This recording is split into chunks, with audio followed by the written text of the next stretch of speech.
How to open UOB Stash Account. To open a UOB Stash account, follow these steps. You need to be a Singaporean or a Singapore permanent resident, PR, aged 18 or older. You must also have a UOB savings or current account, or open one if you don't have it. Visit the UOB website or open the UOB mobile banking app.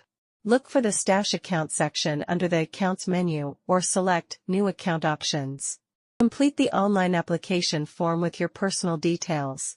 If applying in person, visit a UOB branch. Ensure you have your identification documents, NRIC or FIN card for PRs, and address verification, if needed, ready. Choose your account preferences, including crediting and transferring options, and link the account to your other UOB accounts.